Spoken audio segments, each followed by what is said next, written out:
लोग शांत हो जाएं, मुख्यमंत्री जी फरमाएंगे। हमारे वरिष्ठ नेता, मेरे मंत्रिमंडल के साथी हेमाराम चौधरी साहब, हमारे अखिल भारतीय कांग्रेस कमेटी के पंजाब के प्रभारी, पूर्व मंत्री राजस्व और आपके यहाँ के विधायक हरीश चौधरी जी, हमारे मिनिस्टर मेरे साथी साले मोहम्मद जी, आपके लोकप्रिय विधायक मेवाराम जैन साहब, मानवेंद्र सिंह जी जसोल जी, हमारे वरिष्ठ नेता अमीन खान साहब, रूपाराम जी धनदेव जी, पद्माराम जी, तमाम ये हमारे विधायकगण बैठे हुए हैं, राम सिंह राव, सुनील परियार जी, दीपक माली जी, महेंद्र चौधरी जी, फतेह खां जी जिलाध्यक्ष, गफूर अहमद साहब, पंकज प्रताप सिंह जी, श्रीमती अंजना मेघवाल पूर्व जिला प्रमुख, श्री बालाराम जी,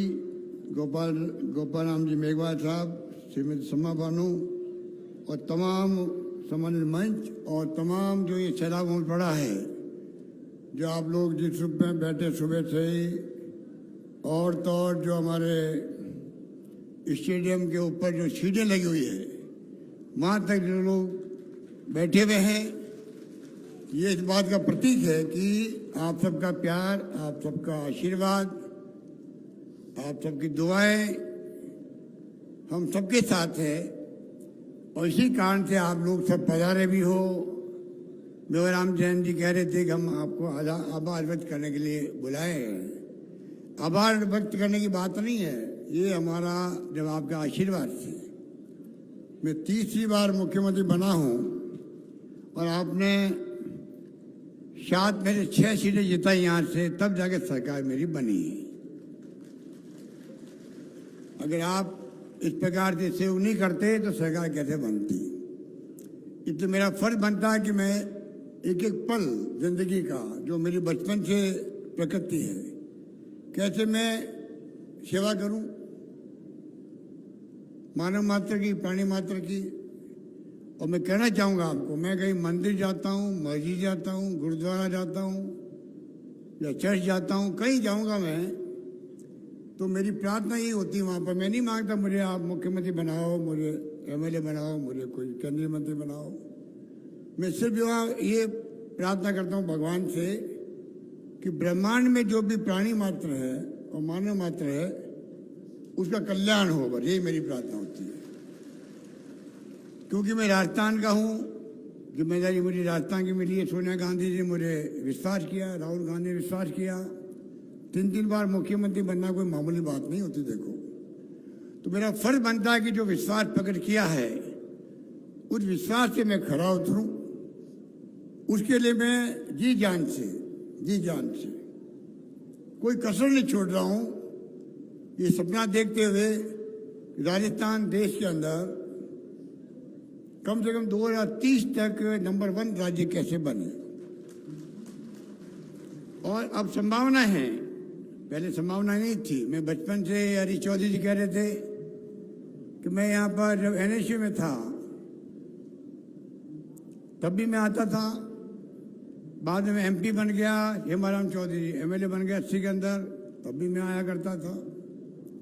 और तो और एक बार मलेरिया का प्रकोप हो गया, 1000 लोग मलेरिया मर गए बाड़मेर, जैसलमेर, जोधपुर जिले के अंदर। तब मैंने जोधपुर, जैसलमेर, बाड़मेर के दौरे किए थे।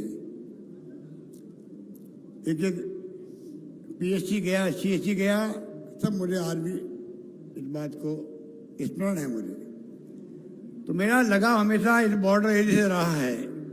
जो यहाँ नेता बैठे सब जानते हैं, बाड़मेर हो, जैसलमेर हो, जोधपुर हो, बीकानेर हो, गंगानगर हो, मैं बचपन से ही जब मेरा मौका लगा तो मैंने बॉर्डर एरिया के दौरे किए। वहाँ के BSF की चौकियों में गया, मेरे मुख्यमंत्री भी और बिना मुख्यमंत्री भी, क्योंकि मुझे मालूम है कि यहाँ की समस्याएं क्या है। बल्कि मैं कई बार कहता हूँ, जो मैंने सीखा है मारवाड़ से, मेंबर पार्लियामेंट के रूप में जोधपुर जिले से, एक कार्यकर्ता के रूप में पूरे पश्चिमी राजस्थान से, अकाल में, सूखे में क्या तकलीफ होती लोगों को, पीने का पानी, गायों के लिए भी, मनुष्य के लिए। रोजगार की कितनी बड़ी मांग होती थी उस जमाने के अंदर। अब तो सोनिया गांधी जी ने, मनमोहन सिंह जी ने आराम कर दिया नरेगा दे करके, महानरेगा 100 दिन का रोजगार गारंटी कानून बना के दे दी गई आपको, तब शांति हुई देश के अंदर। और मैंने 25 दिन बढ़ा दिया अभी आपके राजस्थान के अंदर। 25 दिन का खर्चा स्टेट गवर्नमेंट देगी, शहरों के अंदर भी, गाँव के अंदर भी। तो मैं कहना चाहूँगा कि ये सीखा जो मैंने है, आज मैं अभी शासन कर पा रहा हूँ। मैनिफेस्टो तो है हरीश चौधरी का, ये हमारा अध्यक्ष था मैनिफेस्टो का। शानदार मैनिफेस्टो बना जन घोषणा पत्र के नाम से। राहुल गांधी की इच्छा थी कि दौरे करके बनाओ, जनता क्या चाहती है वो लिखो मैनिफेस्टो के अंदर, घोषणा पत्र के अंदर। घोषणा पत्र हरीश चौधरी का, इंप्लीमेंट करने की जिम्मेवारी मेरी, आपने डाली है तो मैं निभा रहा हूं उसको, बखूबी निभा रहा हूं। इसलिए मैं कहना चाहूंगा शानदार तरीके से फैसले हो रहे हैं। करीब 90% के आस पार मैंने घोषणा पत्र पूरा कर दिया, जन कल्याण जन घोषणा पत्र। तो आप सोच सकते हैं एक के बाद एक बजट पेश किए गए। 5 बजट मैंने पेश किए खुद ने वित्त मंत्री के रूप में। 5 मैंने टैक्स नहीं लगाया, कभी भी टैक्स नहीं लगाया। नंबर 1, शानदार वित्तीय प्रबंधन कर रहे हैं। इसलिए बढ़ चढ़ के योजनाएं आ रही है आपकी, कल्याण की योजना आ रही है। अभी मैं गया कैंप में पास में आपके, क्या महिलाएं और बुजुर्ग और किस्से कहानी बता रहे थे, मीडिया वाले मेरे साथ थे। ललन टॉप जो एक हमारा चैनल है एक प्रकार से इंडिया टुडे का, उनके मिस्टर सौरभ आए हुए हैं। वो देखते रह गए भाई ये इस प्रकार से लोग कितने खुश हैं। पेंशन 500 का 1000 हो गई, 750 का 1000 हो गई। 25 लाख का बीमा, बीमारी का 3 पैसे मिले अभी। 2.5 लाख का, 3 लाख का इलाज हुआ उनके। एक बूढ़े आदमी ने कहा मेरे स्टंट लग गया। तो मैंने कहा देखो अब बुजुर्ग आदमी गांव का कह रहा मेरे स्टंट लग गया, मतलब स्टंट जो लगता है अंदर छल्ला, हम मारवाड़ी में कहते छल्ला लग गया, वो कह रहे स्टंट लग गया। इतना बदलाव आ गया समाज के अंदर कि गांव में मालूम है कि इसको स्टंट कहते हैं। लगा उसके, एक नया पैसा नहीं लगा। परसों में अंत्येष्टि में गया एक जज साहब की, 5-7 दिन पहले एक व्यक्ति मिले मुझे, मेरे पास बैठे हुए थे। कहने लगे साहब कि मेरे घर पे जो स्टाफ है कैंसर हो गया, 17 लाख का बिल बना उनके इलाज का। 17 लाख की फ्री हो गया इलाज उसका, कैंसर का इलाज फ्री हो गया। तो आप सोच सकते हो कि जो हमारी स्कीमें हैं, ये स्कीमें आपको जान के खुशी होगी। देश के कई स्कीमें देश के किसी राज्य में नहीं है, चाहे वो आपके 25 लाख का बीमा हो, चाहे आपका 500 रुपये गैस सिलेंडर, हिंदुस्तान में कहीं पे भी नहीं है। करीब 80 लाख महिलाओं को मिलेगा गैस सिलेंडर 500 रुपये का।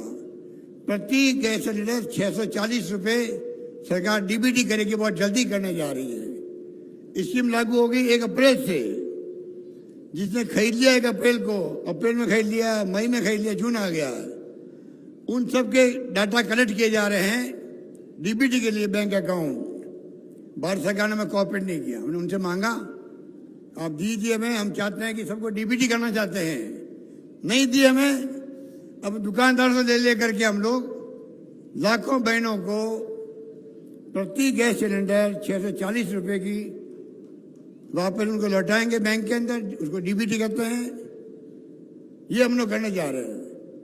लंपी में गाय मर गई, एक गाय 40,000 रुपये दे रहे हैं हम लोग मरने वाली गायों को, 1,000 गाय एक गाय को। और आगे गायों के लिए बीमा कर रहे हैं हम लोग, गाय हो या भैंस हो। 2 पशु प्रति परिवार का बीमा हिंदुस्तान में कहीं नहीं है, हम लोग करने जा रहे हैं, जिससे कि पशुपालक का कॉन्फिडेंस रहे।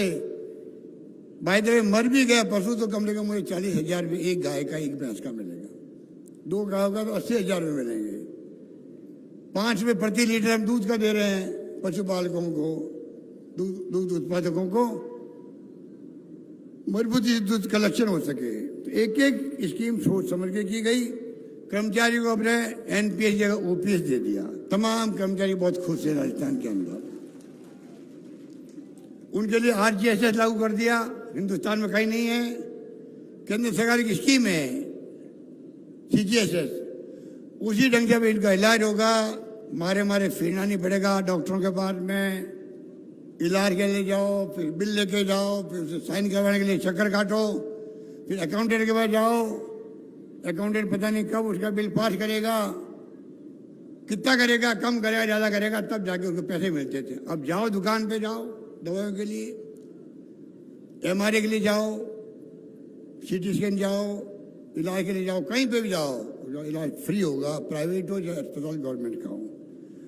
तो उनके लिए हमने बहुत कुछ किया है। और पेंशन हमने सब लोगों की 500 थी, 750 थी, उनको हमने कह दिया पर कम से कम सबको 1000 पेंशन मिलेगी मिलेगी सबको।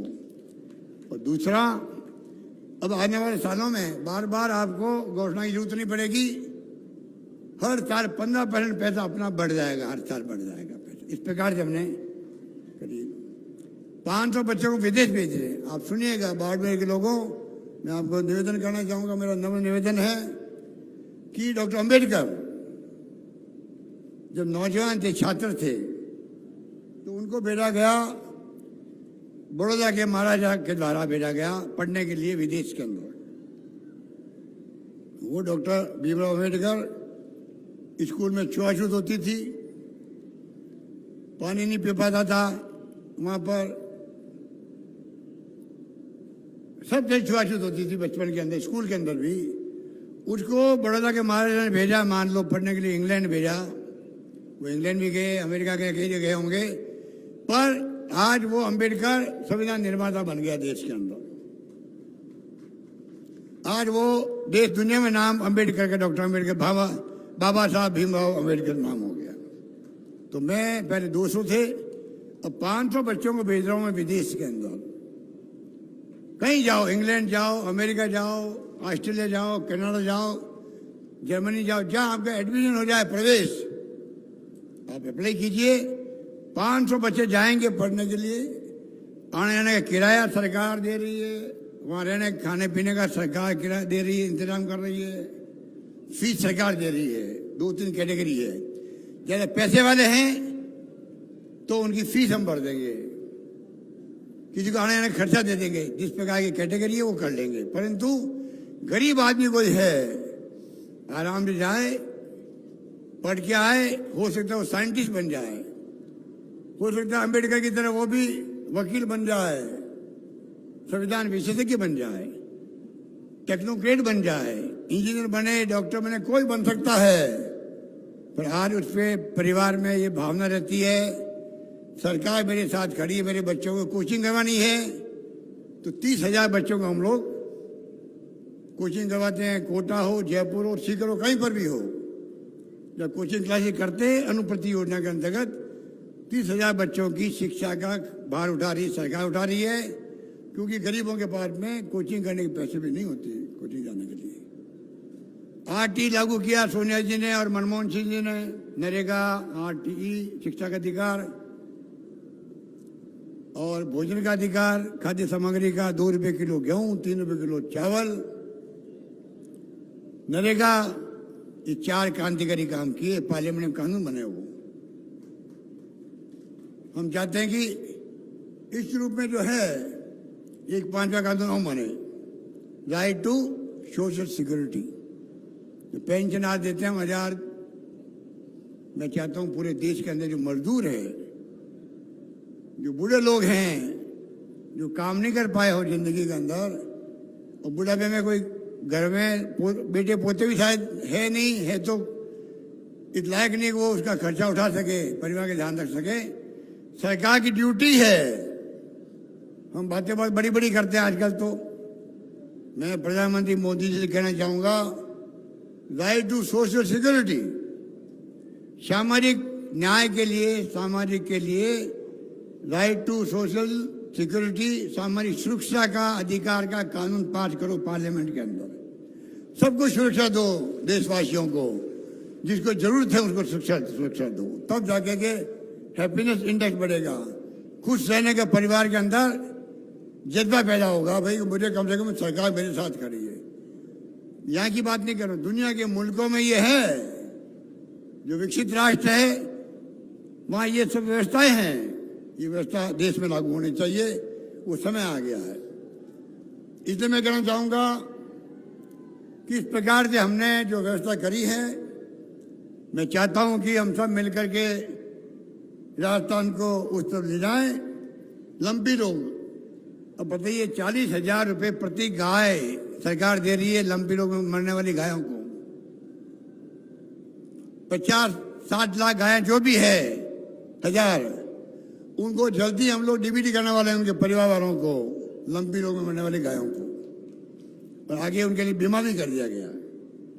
उड़ान योजना लोग संकोच में बात नहीं करते। हमारी बहनें माताएं, मेरी बेटी और मेरी बहनें बैठी हुई है, मैं कहना चाहूंगा आप सबको, माहवारी होती है महिलाओं को, ये कुदरत की देन है, घर में लोग चर्चा नहीं करते हैं।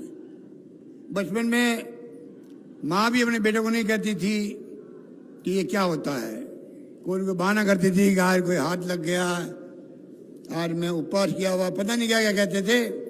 वो जमाना गया, बीमार पड़ती है घूंघट के अंदर महिला, गांव के अंदर बार बार इन्फेक्शन होता है और वो बीमार पड़ती है, कहीं हमारे बच्चे पैदा नहीं होते हैं, बाद में किसी को कैंसर हो जाता है, बीमारी लग जाती है, कोई गंभीर बीमारी लग जाती है। सरकार 600 करोड़ रुपया दे करके हम लोगों ने तय किया है प्रति महिला, राजस्थान की प्रति महिलाओं को, जैसे अमीर लोग काम लेते हैं नैपकिन, 12 नैपकिन प्रति माह हर महिला को मिलेगा, ये हमने तय किया है। इस प्रकार से एक एक चीज जो हिंदुस्तान में कहीं नहीं है वो राजस्थान में है। ये स्कीम कामधेनु बीमा में बता दिया आपको, 40,000 का बीमा, और 100 मेगा जॉब फेयर लग रहे राजस्थान में। 100 जगह बड़ी बड़ी कंपनियां आ रही है, इंटरव्यू लेती है बच्चों से, बच्चे जा रहे हैं वहां पर कॉलेज के और पास आउट, नौकरियां अभी तक 15-20 हजार लग चुकी है। इस प्रकार से मैं समझता हूं कि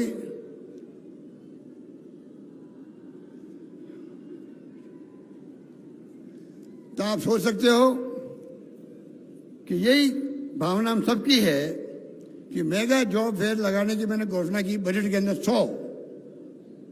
मैं खुद 5-6 जगह गया हूँ, जयपुर गया, जोधपुर में गया, बीकानेर गया, उदयपुर गया। उत्साह है लोगों के अंदर, बच्चों में 10-15 हजार नौकरी लग चुकी है, ज़्यादा लग चुकी होगी।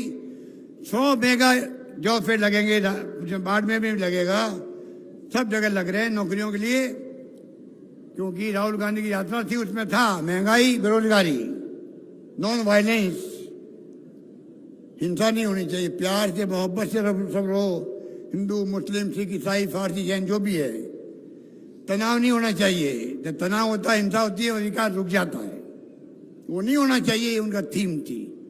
और चौथी थीम थी अमीर गरीब के बीच में खाई नहीं बढ़नी चाहिए। ये चारों थीम लेके मैंने बजट पेश किया है, उसके आधार पर भी हम आगे बढ़ रहे हैं।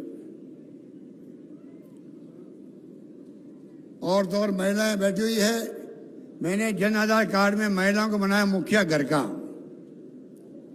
1,35,00,000 महिलाओं को। जल्दी हम शुरुआत कर रहे हैं, थोड़ा टाइम लग रहा है, सप्लाई के अंदर भी टेलीफोन के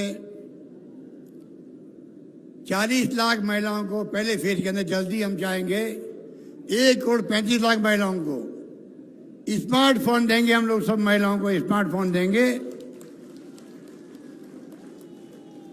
उसमें 3 साल की इंटरनेट सेवाएं फ्री होगी, ये भी मैं कहना चाहता हूँ। इस प्रकार से ये तमाम स्कीमें जो है हिंदुस्तान में कहीं नहीं है जो राजस्थान में है। और बाकी तो आप देखते हो कि महंगाई राहत शिविर जो है, इसमें आप देख ही रहे हैं कि हमने कमी रखी नहीं है। बालोदा नया जिला बन गया आपका, पुरानी मांग थी, और बालोदा जिला बनने के बाद में मैं पहली बार आया हूँ यहाँ पर बाड़मेर जिले के अंदर। और मैं पचपेटा गया रिफाइनरी देखने के लिए, काम चल रहा है, मैं मीडिया से बोल के आया हूँ कि आप पढ़ेंगे 31 दिसंबर 2024 तक कॉमर्शियल प्रोडक्शन शुरू हो जाए। ये हमारा प्रयास नहीं है, बल्कि उनको मैंने पाबंद किया रिफाइनरी वालों को बहुत लेट कर दिया आपने। 38,000 करोड़ की योजना थी मेरे वक्त में, जब मैं डॉक्टर वीरप्पा मोइली को लेकर आया था। सोनिया गांधी जी आई थी 55 में। आप बताइए आज वो बहुत 1000 करोड़ की स्कीम बन गई है, क्योंकि 5 साल तक बीजेपी ने इस काम को रोके रखा। उस काम से आज भुगतना पड़ रहा है हम सबको, एचपीसीएल को भी, स्टेट गवर्नमेंट को भी। और मैं चाहता हूं कि वो बने तो केमिकल कॉम्प्लेक्स साथ में, उसके आधार पर कई हजार तरह की, लाखों तरह की लगेगी, इंडस्ट्री लगेगी, छोटी मोटी लगेगी, रोजगार मिलेगा। बाढ़ में तेल निकलने के बाद में अब हमारा और दूसरा है, हम चाहेंगे 6 लेन बने, जोधपुर से बाड़मेर तक बने 6 लेन बने, 55 बने ही बने। आज मैंने कहा ट्राई करेंगे आगे बाड़मेर तक भी क्यों नहीं आ जाए, क्योंकि सारा ट्रैफिक जो है, चाहे गुजरात से आओ चाहे जोधपुर साइड से आओ, तो इतनी ट्रकें चलेगी रिफाइनरी बनने के बाद में कि ट्रैफिक जाम नहीं रहना चाहिए, तकलीफ नहीं पानी चाहिए लोगों की। इसलिए मैं कहना चाहूँगा कि हालात बड़े जो हैं आपके सामने हैं। अब मैं कहूँ इतनी बातें कम, इतनी स्कीम मेरे पास में है। और जो मांगा मैंने कहा, हेमाराम जी ने ठीक कहा कि मांगा जो मुख्यमंत्री दिया हम लोगों को, खाली हेमाराम जी की बात नहीं है। मैंने तमाम हमारे एमएलए साहबान को कह रखा था, तुम मांगते मांग थक जाओगे, मैं देते देते थकूंगा।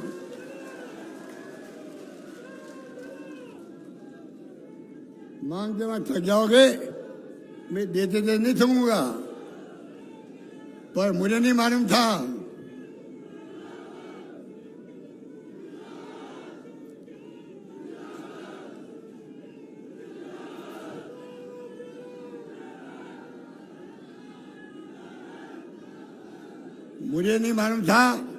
कि मदन प्रजापत, हरीश चौधरी जी ये मांग के मांग थक जाओगे, नहीं थकूंगा। तो उन्होंने कहा कॉलेज मांगेंगे, स्कूल मांगेंगे, तहसील मांगेंगे, पीएचसी मांगेंगे, सीएससी मांगेंगे, उप तहसील मांगेंगे। मुझे क्या पता था कि ये जिले मांग लेंगे। वही मैंने निभाया। एक साथ में 19 जिले डिक्लेयर किए, मैंने 19 जिले डिक्लेयर किए।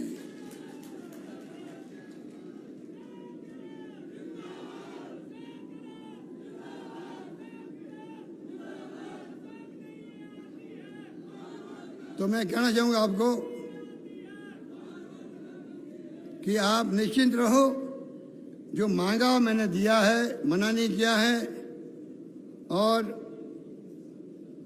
वैसे बता दूं मैं आपको, पहली बार मुख्यमंत्री बनाया मुझे आपने, सोनिया गांधी जी आई थी रामसर के अंदर, अकाल सूखा पड़ा हुआ था, पानी की समस्या थी। उस वक्त से लगा करके मोहनगढ़ से पानी की योजना हमने बनाई, आपके इंदिरा गांधी कैनाल का पानी बाड़मेर में, बाड़ोदरा सिंदरी तक पानी पहुंच गया इंदिरा गांधी कैनाल का। पानी लाना बहुत बड़ी बात है बाड़मेर के अंदर। इंदिरा गांधी कैनाल का मीठा पानी आपके वहां आया है। वहां आपने तो सोनिया चैनल बना दी थी आपने, मुझे याद है, रामसर के अंदर गांव वालों ने। कुएं आपकी कुएं या कुएं जो भी कहलाते हैं, उनका अपने इंतजाम, पानी बचाओ। मैंने उस पर नारा दिया था, गांव का पानी गांव में, खेत का पानी खेत में इकट्ठा हो, पानी का लेवल ऊपर जाए। आज भी तकलीफ आती है। ईआरसीपी योजना है 13 जिलों की, वो प्रधानमंत्री जी मान नहीं रहे हैं राष्ट्रीय परियोजना घोषित करने के लिए। लगातार हमारा दबाव है कि आपने वादा किया था पिछले चुनाव के अंदर, अब आप वादे से मुकर क्यों रहे हो। कल आए थे मोदी जी अजमेर के अंदर, मुझे उम्मीद थी उसी जगह मीटिंग हुई जिस जगह वादा किया था 2013 के अंदर। मुझे थोड़ा यकीन था कि शायद ये मुख्य प्रधानमंत्री जी आज तो कृपा करेंगे और आज घोषित कर देंगे राष्ट्रीय परियोजना ईआरसीपी को। नहीं करी। पूरी राजस्थान के 13 जिले हैं, नहीं करी तो नहीं करे, क्योंकि जिद्दी आदमी है वो। प्रधानमंत्री वो जिद्दी है और जिद्दी हो गई वो बात करते हैं, इसलिए वो नहीं किया उन्होंने। वरना क्या है, उनका वीडियो हमारे पास में, मैं सकारात्मक दृष्टिकोण रखूंगा। 13 जिले के नाम लिए प्रधानमंत्री ने, क्यों लिए? क्योंकि वोट लेने थे उनको। अब कल क्या कह गए अजमेर में कि जो राजस्थान सरकार स्कीम मना रही है ऐसी स्कीमें राजस्थान की पूरे देश में बने तो देश दिवालिया हो जाए। अरे प्रधानमंत्री जी, मैं आपको पूछना चाहता हूं कि आप रेवड़िया बांटते फिर रहे हो मध्य प्रदेश के अंदर, यूपी के अंदर। हमारी स्कीमें ये चुनाव तक की नहीं है। अभी हरीश चौधरी ठीक बोल रहे थे, हमारी स्कीमें जो है ये स्कीमें परमानेंट है, परमानेंट है, ये कहना चाहता हूं आपको।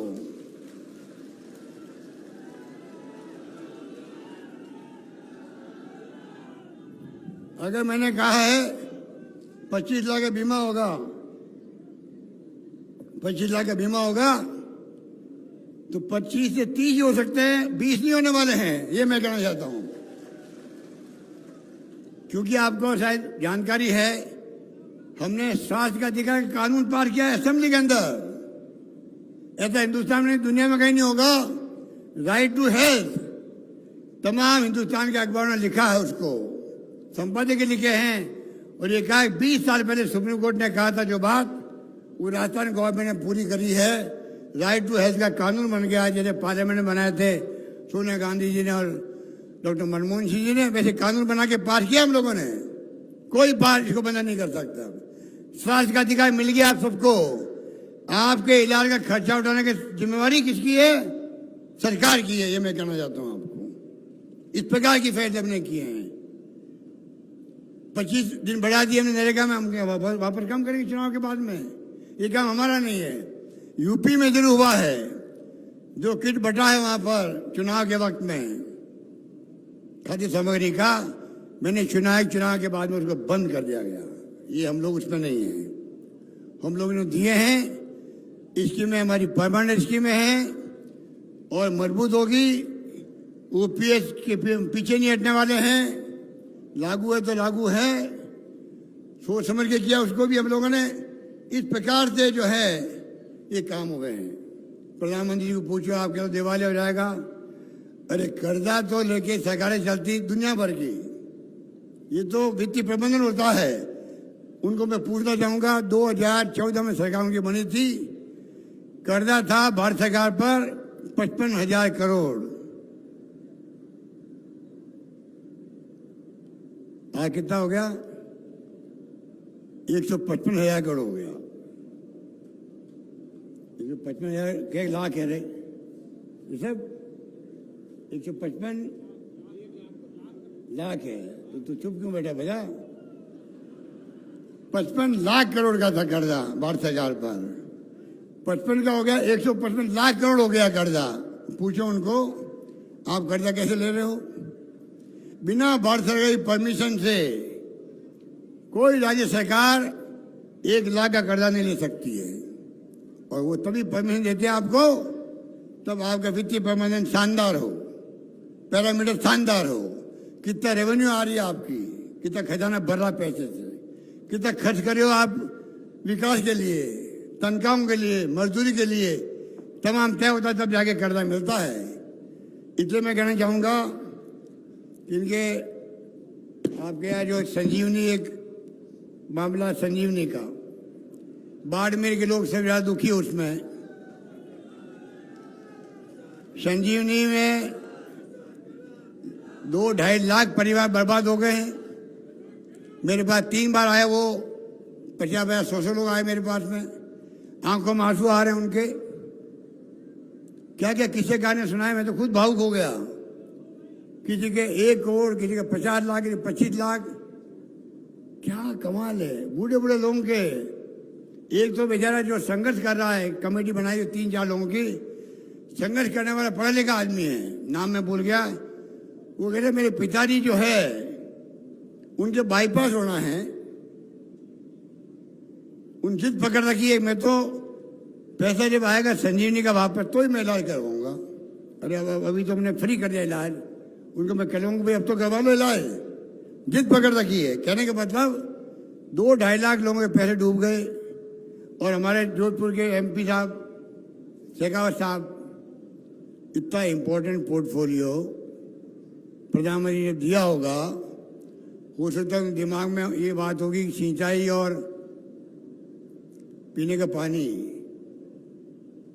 कि सबसे बड़ी समस्या है तो राजस्थान के अंदर है, सिंचाई होने लग जाए, नर्मदा का पानी आया, ये महारानी बैठे हुए, ये मंत्री थे उस जमाने में, रेवेन्यू मिनिस्टर, किस प्रकार से अपने एग्रीमेंट करके, कमला जी आई मेरे साथ में जब हम लोगों ने शिलान्यास किया उस दिन, फिर भीखा भाई बिल की डेथ हो गई थी तो हम लोग रवाना हो गए थे, फंक्शन नहीं कर पाए, पर आज पानी आ गया तो वहाँ बूंद बूंद क्या स्प्रिंकल खेती होने लग गई वहाँ पर। तो मैं कहना चाहूँगा पानी पानी है, पानी का मंत्रालय दिया हुआ, और ये मंत्री इतने बड़े गबन में इनका नाम अभियुक्त रूप में आ गया,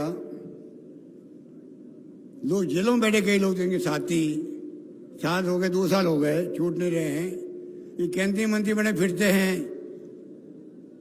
इनको डर सता रहा कहीं मुझे जेल नहीं हो जाए, जाके जमानत ली है हाई कोर्ट से। अरे केंद्रीय मंत्री ईमानदार तुम हो तो आपको हाई कोर्ट जाके जमानत लेने की जरूरत क्या पड़ी है बताओ। मैंने आरोप लगाया तो मेरे खिलाफ में मुकदमा करते दिल्ली के अंदर, और मैं वकील करता फिर वहां पर डिफेमेशन केस कर दिया, मानहानि का, कि मैंने मानहानि कर दी। मैंने मानहानि क्या कर दी? मैं 2.5 लाख लोगों की आवाज बन के बोल रहा हूं, उन गरीबों का पैसा वापस दिलाओ, इसमें क्या मैं गलत कर रहा हूं? या आप खुल के आओ, बात करो, मुझसे बात करो, उनसे बात करो, जो डूब के पहले उनको बुला के बात करो कि भाई मेरा कहाँ कसूर है बताओ। मेरा उनके इथोपिया में, ऑस्ट्रेलिया में पता नहीं कहाँ का फार्म हाउसेज है मंत्री जी के, बताए भाई वो पैसा अलग था, ये पैसा अलग है, वो क्यों नहीं बोल रहे खुल करके, क्यों बर्बाद कर रहे हैं? राजस्थान भर के लोग डूबे हुए हैं, ज्यादा लोग हैं जोधपुर के हैं, बाड़मेर के लोग ज्यादा है, मैंने सुना है। मैंने भगवान सिंह रोल साहब से, उनके गुरु है, उनको मैंने फोन किया, बहुत भले आदमी वो, मैंने कहा भगवान सिंह जी आपका जो चेला है ये दोबारा लोगों को पैसा दिलवाओ वापस इनको, हो सकता है उनकी मजबूरी हो, कुछ नहीं कर पा रहे हो वो, पर ये आप सबको मामला उठाना चाहिए। पैसा डूबा हुआ है, वापस पैसा मिले उन बेचारे गरीब लोगों को। 1 करोड़ 2 करोड़ से ज्यादा है, क्योंकि जिसने इकट्ठा करके जमा करवा है वो डूब गया बेचारा, उसके कपड़े फाड़े लोग बाग, वो छिपता फिर रहा है, कई किस्से कहानी हैं।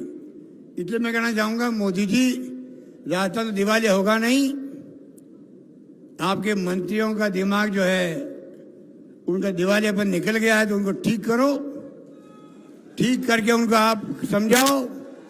अगर मंत्री रहना है तो ये संजीवनी वाला मामला निपटाओ, वरना मैं मंत्री पद से आपको बर्खास्त कर दूंगा। ये धमकी प्रधानमंत्री को देनी चाहिए, मंत्री को, या मंत्री खुद को अगर गलती कर दी है तो नैतिक अधिकार पर इस्तीफा देवे, कुछ तो करे। अब वो स्टेटमेंट देते हैं कि मुख्यमंत्री मेरा राजनीतिक कैरियर को नुकसान पहुंचा रहे हैं। क्या मैं सच्चे बोल के राजनीतिक कैरियर को नुकसान कैसे पहुंचा रहा हूं बताओ? वो मैं वापस अब ले लूंगा अपने, मैं माफी मांग लूंगा आपसे। मैं खाली उनके, जो मैं मुख्यमंत्री हूं, मेरे पास अगर लोग आएंगे तो मैं उनकी बात नहीं सुनूंगा? क्या मैं कार्रवाई करने की कोशिश नहीं करूंगा? तो आप सोच सकते हो, ऐसे ऐसे लोग बैठे हैं जो यहाँ आके गुमराह किया, मैंने सुना है। बाड़मेर में आई, लोग गुमराह करके गए यहाँ पर। वो जहाँ जाते केंद्रीय मंत्री है, मीडिया में न्यूज छपी जाती है केंद्रीय मंत्री होने के नाते, पर मीडिया को देखना चाहिए सच्चाई क्या है। मीडिया खुद को तहकीकात में जाकर के, डिटेल में जाकर के उसके बारे में रिस्पेक्ट लिखनी चाहिए, गलती किसकी है, और गलती कैसे ठीक हो सकती है, सरकार को क्या करना चाहिए क्या नहीं करना चाहिए बताए हम लोगों को। इसलिए मैं आपको लंबी बात नहीं करता हुआ कि मेवाराम जी जैन बार बार जिद कर रहे हैं स्कूलों के बारे में। शिक्षा और स्वास्थ्य जो हमारी प्रायोरिटी है, आज अगर राजस्थान जो है आगे बढ़ रहा है, तो आप बता दूं मैं आपको कि पहली बार मैं सीएम था, मुख्यमंत्री था, तब 6 विश्वविद्यालय थे राजस्थान के, 6। आज आपको मालूम है 90 से अधिक विश्वविद्यालय खुल गए राजस्थान, 90 से अधिक खुल गए राजस्थान के अंदर। कॉलेजेस आज़ादी के बाद में बनी 250 कॉलेज, और मैंने 5 साल में बनाई है 303 कॉलेज बनाई, 303 कॉलेज बनाई। जिससे महंगा कॉलेज मैंने दे दिया है, कृषि कॉलेज दे दी है, सब कुछ कर दिया है। और स्कूलों में जितनी सेकेंडरी थी एक झटके में सेकेंडरी की सबको सीनियर सेकेंडरी बना दी मैंने राजस्थान के अंदर, कोई कमी नहीं रखी। अब मेवाराम जैन कह रहे हैं 100 स्कूलों प्राइमरी स्कूल से मिडिल और 100 जो है मिडिल से हायर सेकेंडरी बनाओ।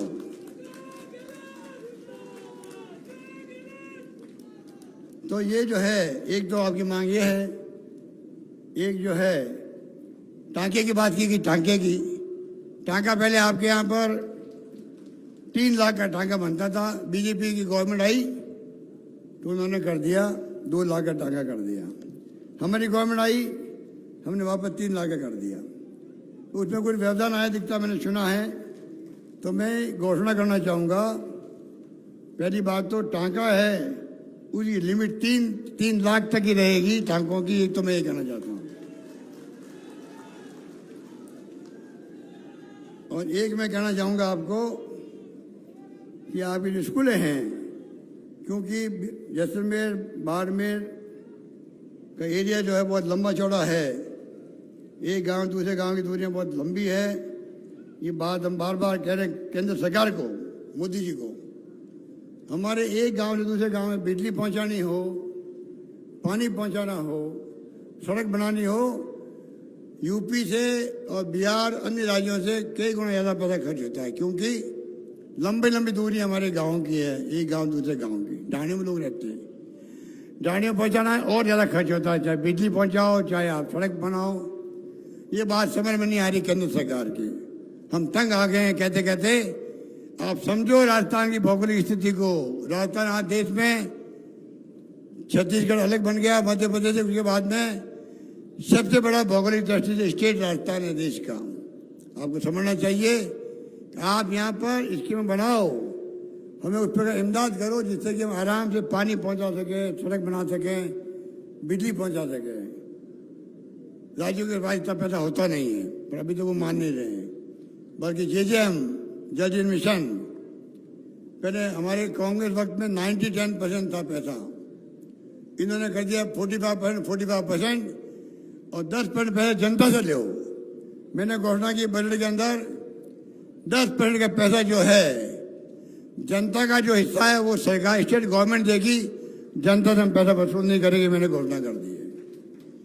और अंत में कहना चाहूँगा कि ये जो मांग कर रहे हैं मेवाराम जी स्कूल की, क्योंकि हमने कॉलेज विश्वविद्यालय IIT IIM IIIT सारी संस्थाएं राजस्थान बन चुकी है, लॉ यूनिवर्सिटी बन गई है, निफ्ट आ गई है। क्या बताएं आपको, जाल बिछ गया राजस्थान के अंदर शिक्षा का, स्वास्थ्य सेवाओं का। और मैं चाहूँगा कि शिक्षा में कमी नहीं रहेगी। शिक्षा ही मांग रहे हैं, स्कूल ही मांग रहे हैं, तो मैं मना कैसे कर सकता हूँ। तो मैं घोषणा करता हूँ कि 100 प्राइमरी को मिडिल, 100 मिडिल को हायर सेकेंडरी बना दिया जाएगा आपके लिए।